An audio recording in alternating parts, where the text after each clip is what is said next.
passionate about his mission in this life. The co-founder and CEO of Sostero, making jet fuel from wood economically and at scale. He's a former Fortune 100 exec, founded, led, invested, and exited dozens of sustainability companies. And guys, you wouldn't even know he's a twice nominated Canadian Independent Music Award winner. So we're talking about business and all these things, and boom, look at that. You wouldn't have never have thought. So yeah, welcome to the show. We really appreciate for having you on, and we can't wait to hear more of your story and how you got to where you are. A lot of people may see the end product, but they don't know the years and the sacrifice and the dedication that you went through to get where you are today. So thanks for coming on. Oh, it's a pleasure. Sagira, thank you so much for having me. No worries, no worries. So let's take it back to the beginning. Actually, like, even when I talk about Sestero and what you do, like if I'm an 11-year-old, I don't know what that means. So how would you explain it even to an 11-year-old in what you do? Well, this is why I try to boil it down really simply. We make jet fuel out of wood. Um, it's of course more complicated than that, but that's the simplest you boil it down to. We have licensed the world's only TRL9, which means fully commercial, bankable, insured, investable, everything technology for to literally rip all of the atoms in the wood apart, and then we that's turned into what's called a syngas, a synthetic gas, which we then remove any minerals that maybe the tree pulled up with water from its roots. Iron or sulfur is particularly important. We have to remove it from there. But these are very, very small quantities. Basically, the tree is carbon, oxygen, and hydrogen, and very predictable. We're using wood waste, not actual raw trees. We're using the residual products from sawmills, wood chips and shavings that previously were supplied into pulp and paper mills. But with the collapse of the paper industry in Canada, there are 120 shuttered paper mills. And that is part of our strategy, is to set up this process on those former mills, accepting the exact same inputs that used to be supplied there, usually from the exact same providers because they don't have other customers for those things. And then we feed them into this gasifier, rip them apart into the individual atoms, scrub it down for anything that we don't want in there, and then we use a process that's called Fischer-Tropsch that stitches those atoms together into these lovely long chain waxes, which are like a bio crude, like crude oil that comes up out of the earth. We make it synthetically, and then just like crude oil is refined to become jet fuel or diesel or gasoline, we refine that in exactly the same way that they do in the petroleum industry to come up with the kerosene, which is jet fuel. Jet fuel is kerosene. We make the kerosene from that. It is chemically identical to what is in a jet right now, except we make it sustainably from forest waste. Okay, so like, who are your customers? Who are your clients? So we're new. To speak in the present tense is to say that there are no customers yet. Our first plant will be built and operational at the beginning of 2029. Now, we are in talks with many interested customers, and the customers there are the airlines, both Canadian as well as international airlines. And the reason why they are so interested in this, well, maybe it's driven by their interest in sustainability, and maybe not, because the governments of the world are increasingly requiring that any aircraft has to have a certain percentage of sustainable fuel in their tank. Otherwise, they face incredible penalties and they risk losing their routes to groups like, for example, out of Europe, KLM and Air France, or the International Airline Group, who is the number one purchaser of sustainable fuel, will take over the routes from anybody that is unable to source and put this fuel into their tanks. Mm. Wow. And so can we go back a little bit? And you've gone through exits. Can we talk about that? Like what was that like? What company was that for and what was your role in that? Oh, sure. Yeah, I've been through several. I did 25 years in venture capital, so dozens of companies. Um, I've been through really great exits Hmm. in terms of acquisitions by major strategic corporates. I've also been through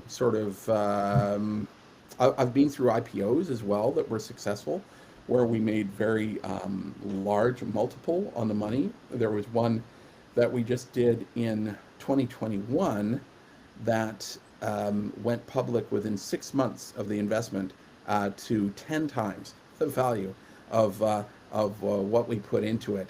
And in this case, we were fortunate enough that we did not have a lockup period. So we were able to sell our shares during that very high peak of hype for that company. I've also invested in companies that we had a lockup during the after the IPO, and we could not sell for a year until after the IPO. So we missed out on that initial wave of hype. Hmm. Still made good money on all of those that I've exited, and right now one that's getting a lot of attention is D-Wave. D-Wave uh, we were unable to sell during that peak of intense interest, and then the share price collapsed, and I chose to just hold on because I really was a big believer in the value of the company. And then in the last 2 years, it's been one of the strongest performers on any stock market. It it went up 11 times in value last year, and it's up another threefold so far this year. So it's performing very well. So sometimes, often actually, you have to take a long-term view towards these things. Venture capital is not a get-rich-quick a kind of business. It's a game for the patient. So again, if I'm an 11-year-old, what is venture capital?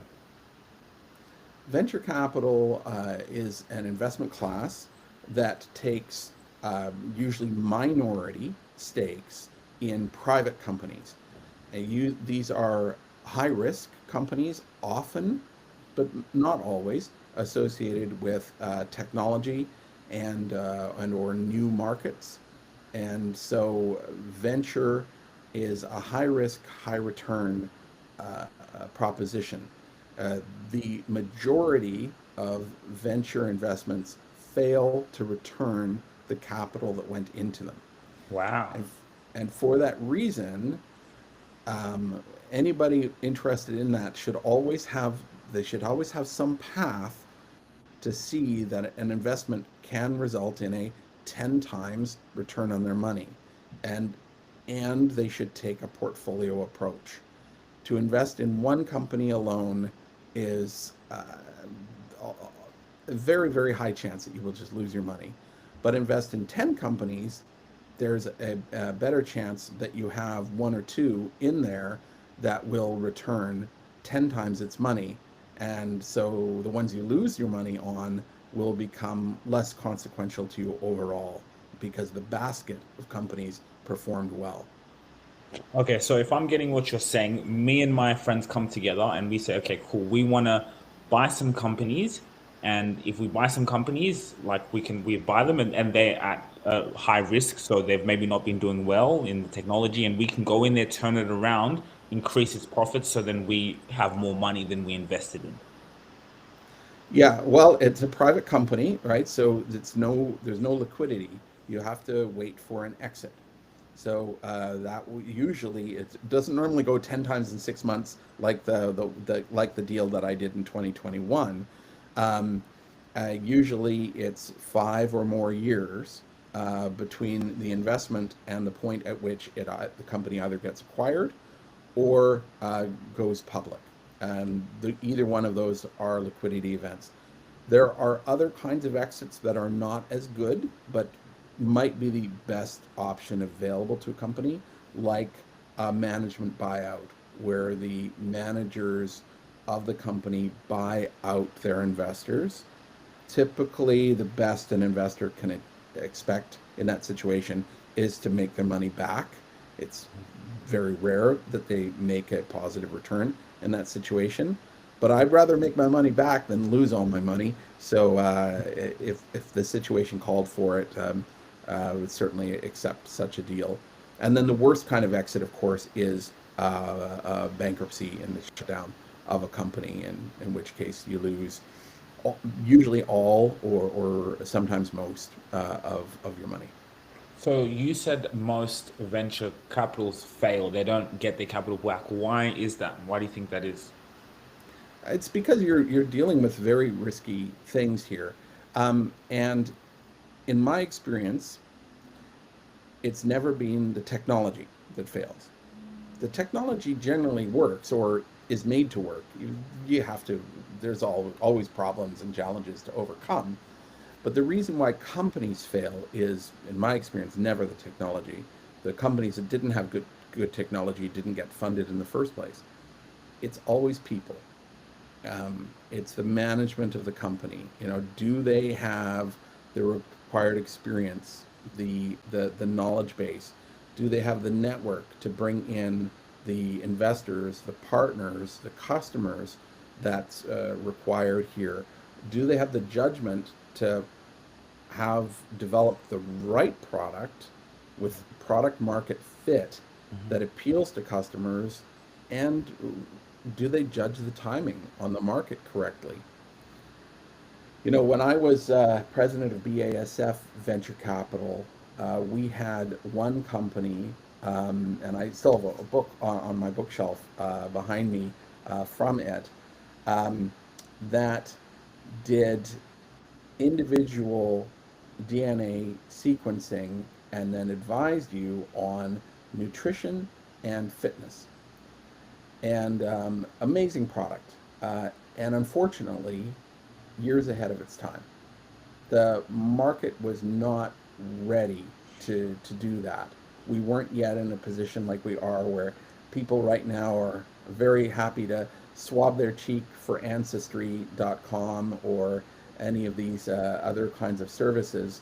And so the company, whose name was Siona, um, we ended up having to sell it for enough money to clear its debt.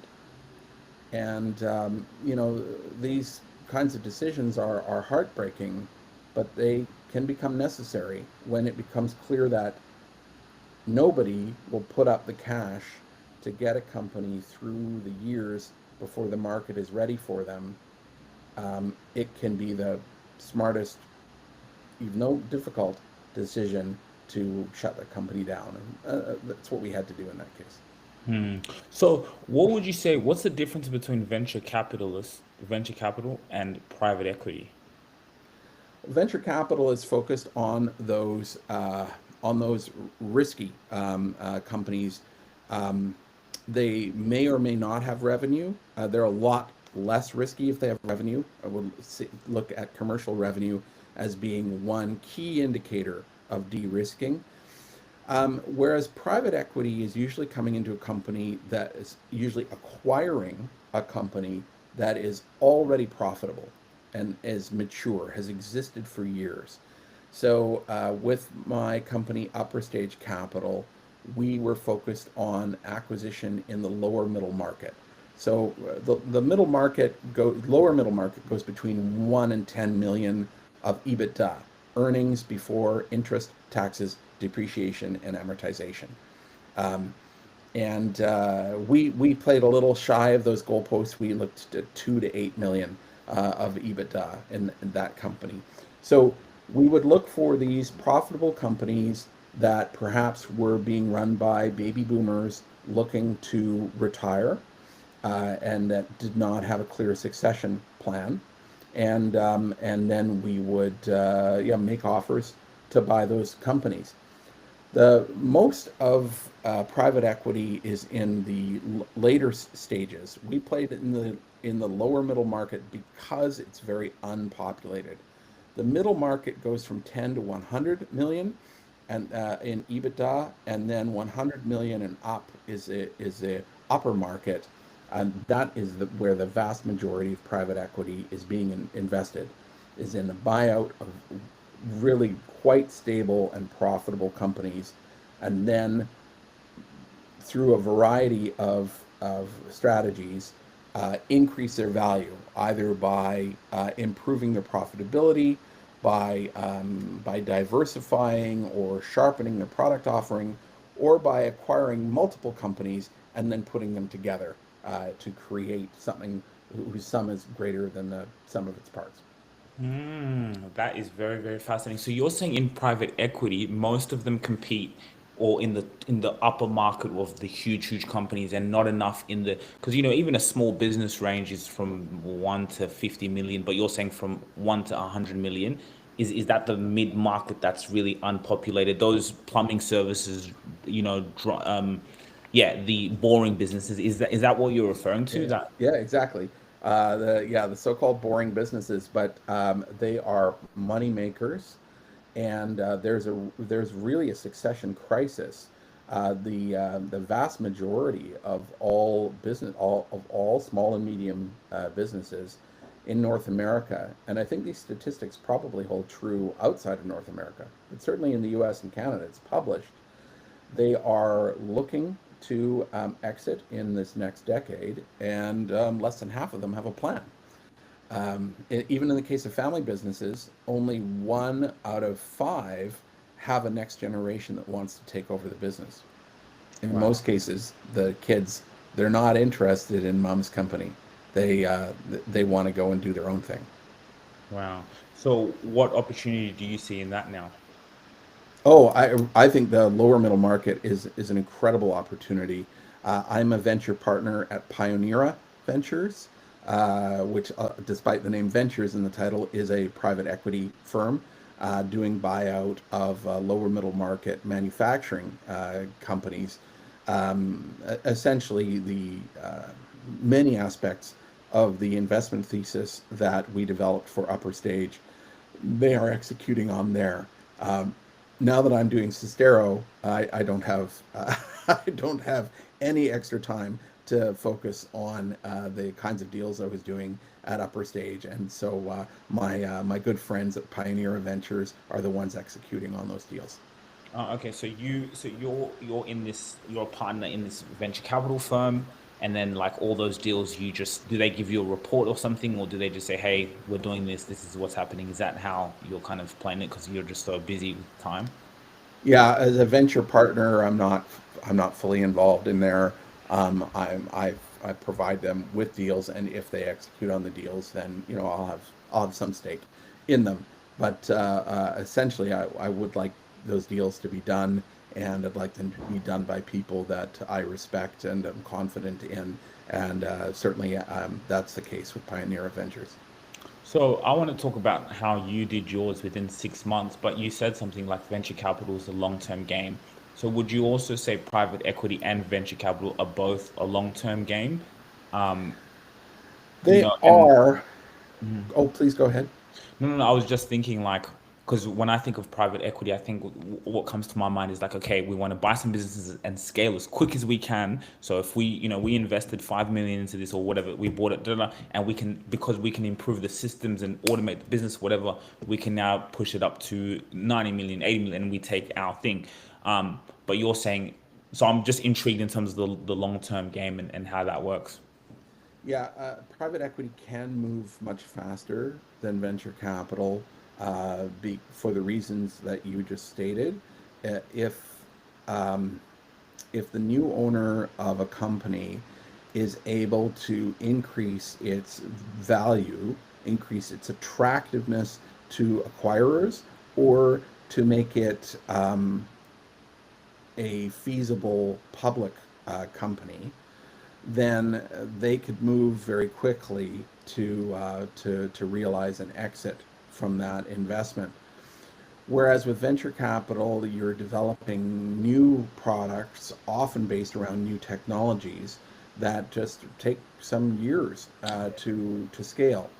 In the case of the one that was for 6 months, in that case, very unusually for me, it was a software deal. I've only done a couple of software deals in my career.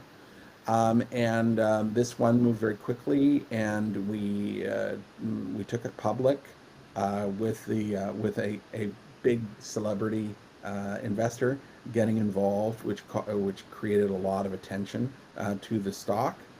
And there was an amazing opportunity to get out quickly. I subsequently reinvested into the company after I realized my initial exit and the share value fell. I bought back in at the lower level, and I'm still a keen supporter of what they're doing. Mm. Wow. It's very fascinating. And you said something earlier. You said what a lot get wrong when they invest into companies or within companies is the management and the people. So how does like a CEO, um, and this is interesting because like even if you are in private equity, you'd come in and make sure the management is good, or you bring in the right management. So like, um, how does one have a great team, a great structure, and a team that's aligned on the goal, and that's very attractive for acquirers, but also for the CEOs who are running the businesses themselves to have that if they also want that exit as well. Yeah, it's people that make things succeed or fail. So you're absolutely right. That is the number one thing to focus on.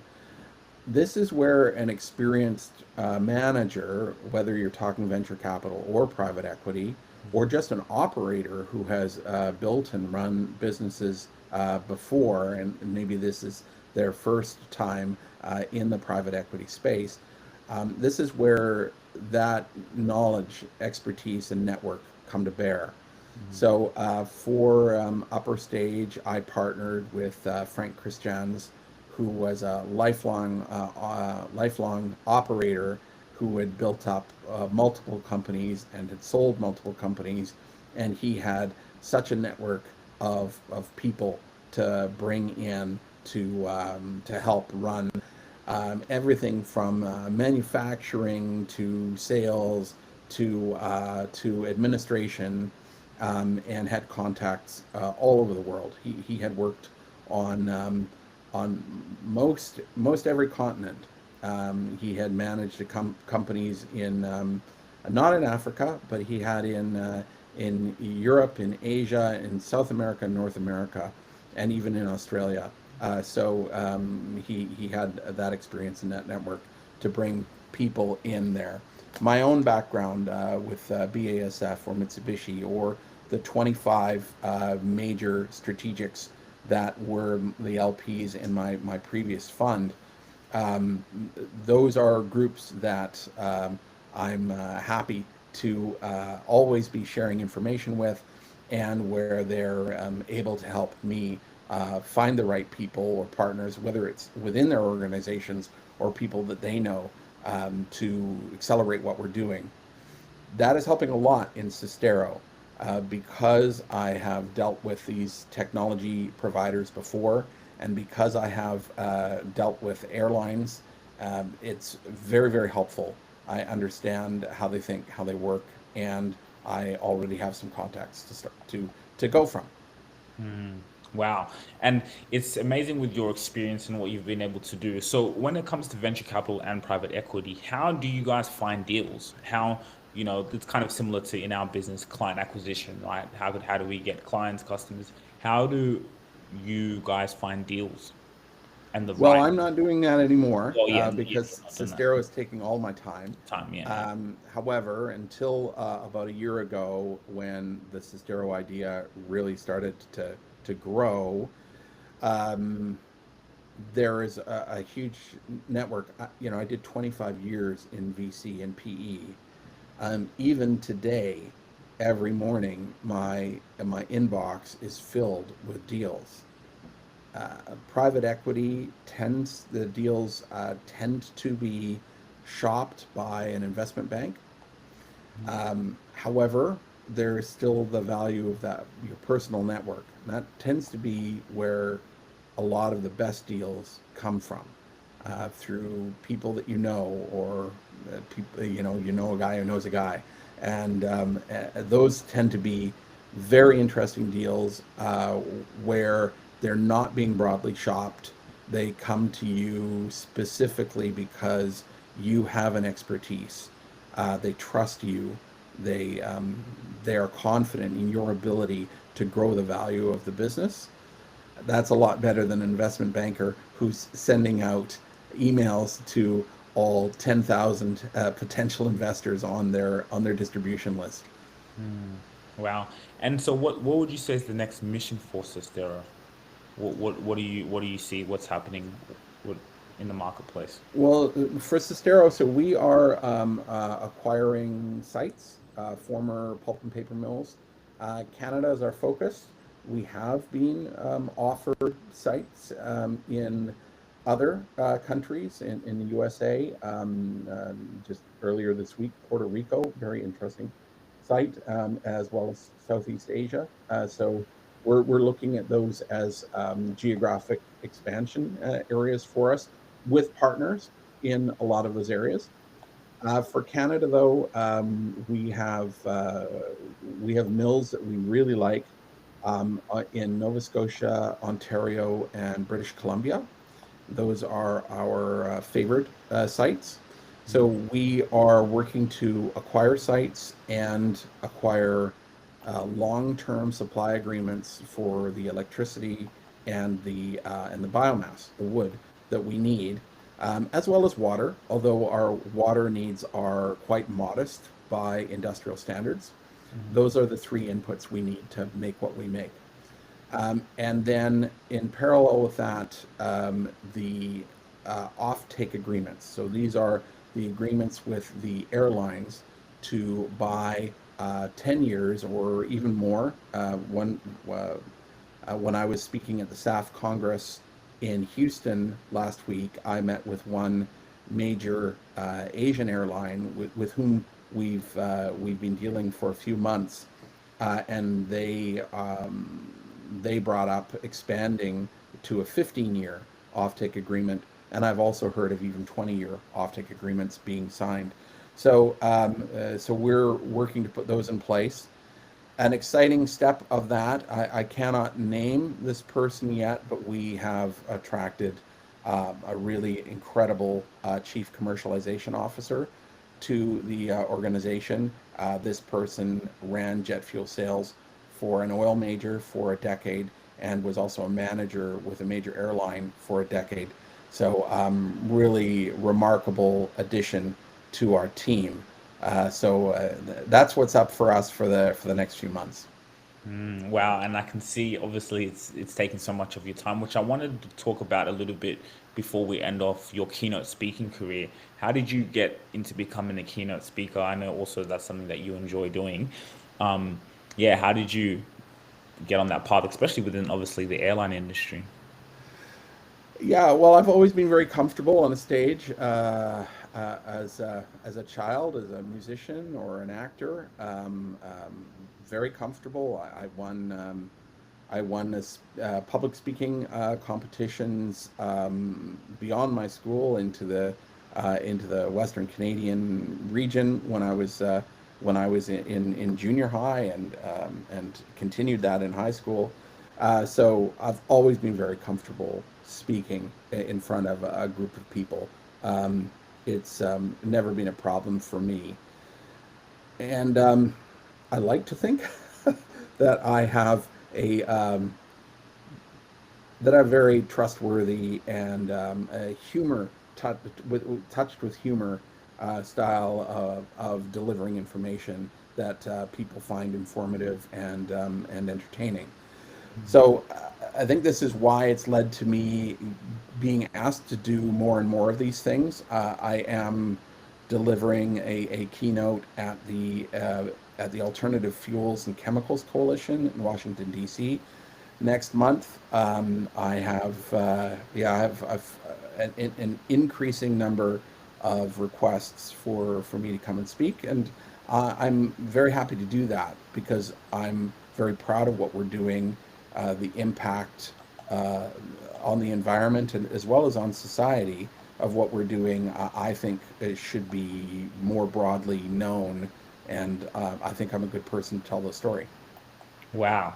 And when it comes to keynote speaking, what advice would you give other CEOs out there who want to be able to continue to get their mission and vision out there, especially when you're dealing with one to many and the deal flow that can also come from that as well? Keep your energy up. there's there's nothing that loses an audience faster than somebody who can't get their energy up to that next level, who can't put emotion into what they're doing. Um, you know, if the speaker doesn't appear to be moved by their own words, why should the audience be moved by them? So I would say work on that. Video yourself. Look at your video critically, and I know that can be very difficult for some people until you get used to it. But really look at your video and see what you're doing. Are you, maybe you're not aware that you fidget in a particular way. Maybe you're not aware that you're becoming monotone, or that you take strange pauses, or that you say a lot more than you figured you did. All of these things can help with video. Uh, and there I go. I just said myself.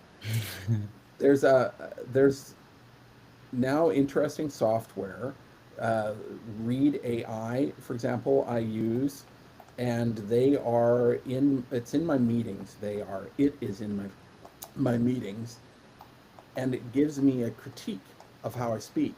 It tells me what percentage of unimportant connecting words like that are used in my speech, and I can see myself over time improving. So tools like that can also help somebody to become a really clear speaker, and without necessarily risking any embarrassment, because it's just a computer listening to you, or you watching your own video. Wow. Yeah, I love it. And it's feedback. It's improving. It's being obsessed with your craft and always getting better. Before we leave, I always like to do something where I'll like say a word and then you whatever comes to the top of your mind, you can say in one word. So, for example, if I say, "What does clean tech mean to you?" in one word, you would just give a response. And then if I'm curious, I'd ask you to explain further. Okay? Okay, So, Sestero.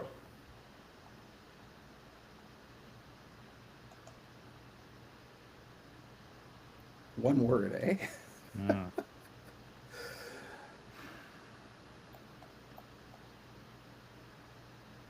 Blue sky. That's two words. Put them together. And now you can explain why that. Oh, a blue sky opportunity is a clear opportunity where you're uncluttered as well.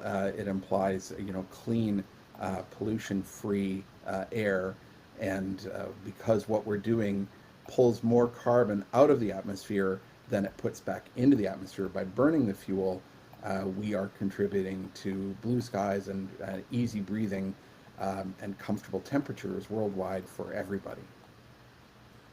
Nice. I love it. Advisor. Wisdom. Mm. Can you explain on that one? I like that. Well, an advisor is going to bring you the benefit of experience that you don't have. And this can be borrowed wisdom. You can stand on the shoulders of giants, i.e., your advisors, by benefiting from all the mistakes that they made. And you're going to make your own mistakes. Mistakes actually are really important, and you shouldn't be filled with shame for having made them. But an advisor can help you avoid many of them. So tap into that wisdom. Wow. I really love that. That's an amazing answer and it's very, very true. Okay. The next one, CEO. Vision. Explain. The CEO really has three jobs, but it starts with vision. The vision for what can be made, especially a founding CEO. You have to have a vision for making something out of nothing, and how to get there. So without that vision, you are living only moment to moment. You're reacting.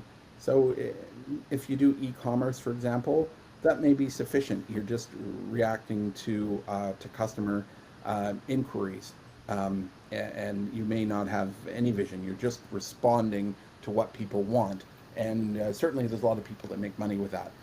But Steve Jobs, for example, said that the customer doesn't know what they want. I know what they want because he had a vision for it.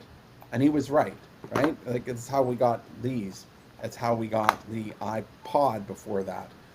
It's how we got to the AirBuds that have become so very popular, and the differences that those products were all related to things that were on the market, but they were different. They were packaged differently. They had a very different user experience, and it was not driven by customer demand saying, we want this. Instead, Steve Jobs showed them the way. So he had the vision as a CEO. And I think that all the great CEOs have their own vision. When you talk about, like, you gave the example of e-commerce and vision, what would your comment be on like Jeff Bezos with Amazon? Because that's an e-commerce method, but was that the vision to create something that was never like that? Is that also what you mean when you say vision? That's Compared correct. to the Yeah, yeah. e-commerce model. He had a vision to he wasn't the very first mover, but he was among the first movers to do that. And he had the brilliant idea to focus initially on books that have no shelf life, that are easy to ship, difficult to damage, and where he's able to, carry a large number of SKUs in a manageable way. So he had the vision to focus on the right initial market segment, and bring that. A lot of people live in communities where they don't have a big bookstore. They may not have any bookstore at all, and he opened the whole world of books up to people no matter where they lived, and that was smart. And then from there, he had the vision to expand, and now they sell almost everything. Okay. Last word, if I say the word private equity, what does that mean to you? Leverage. Ooh, explain. Private equity uses all kinds of leverage, the obvious one being financial leverage, to use debt to buy companies in a leveraged buyout. This can mean that with a relatively small amount of money, a PE firm can buy a larger company with the bank carrying the rest of it. So that's the financial leverage. But also, a good PE investor is levering their own network and experience to bring people in to sharpen the product focus of a company, or the vision to bring together multiple companies and roll them up into one synergistic, greater than the sum of its parts organization. All So of that is different kinds of leverage. that leverage even on the financial side. So you're saying they can come with a smaller amount of money. You can go to the bank and borrow that because they also use the profits of the business, the cash flow of the business to show this is Yes, what it's worth, the valuation, this is how they'd pay back. And then the bank gives them the money, then they go in and scale it even more by leveraging who they know, and boom, boom, boom, within a few years, then exit of what. that's correct. Yeah. Yeah. Awesome, awesome. Anyway, Keith, this was amazing. I really, really enjoyed it. And just to be able to learn from you, really appreciate it. Is there any kind of message you want to leave the audience? Anything that you have in your heart that you want to share? Well, thanks very much. I would say, clean tech, this was your example word, but this is doing more with less. And a lot of people think about it only in terms of energy, maybe battery technology or solar or this kind of thing. But clean tech is anything that allows us to do more with less. It is not about doing less. It's not about becoming less. It's not about going back to some medieval feudal society. This is about advancing the human race into the future in a sustainable way so that we do not run out of resources. We continue to grow, doing more with less. Sustero is a key part of that. People are not going to fly less, people are going to fly more. We need to make sure that that can continue and to heal rather than damage our environment. And that's what we do. Awesome. Love it. Thank you so much. And for people who want to get in touch with you, we'll put your details down in the description. And this has been on LinkedIn. So, yeah, thanks very much and have a wonderful day. Yeah, you too. Thanks, Sugira.